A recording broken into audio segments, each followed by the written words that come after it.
A lot of people throw that word around loosely, man. Exposed. Is that what we saw that night between Jacobs and Golovkin, or was Jacobs that good and we just need to give him his credit?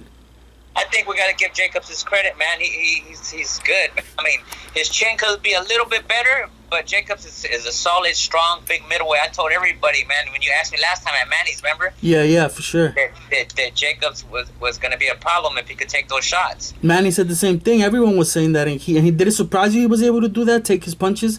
He got dropped once, but I mean, he got back up. Right, and that's what surprised me the most, that he did get dropped and he got back up and kept fighting through. But that just comes to show you, man, what true heart can do for a fighter. If you have heart, man, it goes a long way. Canelo versus Chavez Jr., man, that's the big one. Everyone's waiting on it. It's being done Mexican Civil War. Which Mexican are you guys rolling with, man? Canelo or Chavez Jr.? We're rolling with Canelo, man. Why is that? Because, man, he's more dedicated to the sport. You know, Chavez kind of disrespects the sport at times, you know, eating Fruity Pebbles in his underwears, man. We ain't down with shit, man. That's what Little G was doing when he was like, hey, that's some kind of thing. You know? Hey, that was funny, too. Little G actually stopped doing that shit at 8. So, you know what I'm saying? So, man, yeah. Yeah, why do you think people don't give him much of a chance, man? He looks very motivated. He has Nacho Bear standing in his corner. His father is putting a lot of pressure on him that he can't he can lose to anyone except Canelo. It seems to be a personal thing there.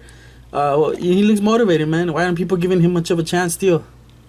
Because of history, Frankie. It's because of history, bro. Like, the last time he was in shape was, I think, for the Sergio Martinez fight. The last time he was decent, man. Yeah. And, you know, even if he is in shape, I mean, Nacho's a great coach. But remember this, he's only trained Nacho for, you know, a couple months. Yeah. If he had Nacho for about 3 fights, and I'll be like, oh shit, you know, we got to look out for Chavez Jr. But he hasn't. He barely got Nacho. Nacho is the best coach, I think, in boxing history. But he's not gonna. I don't think he could do anything for Chavez right now. Yeah. Daniel Jacobs, man, where does he go from here? What do you think? What should he do next? He said he wanted Canelo and Barclays, but I mean, obviously, the Golovkin fight should be first before he fights Jacobs. What should be next for Jacobs besides that Canelo? Besides Canelo, I don't know, man. I would ask for a rematch with Triple G.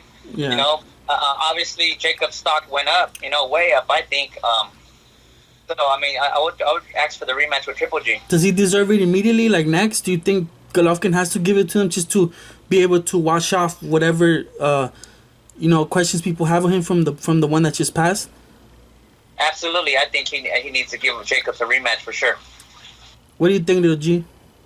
I think he does, but I don't think Triple G will give him that rematch right away. I don't think he will.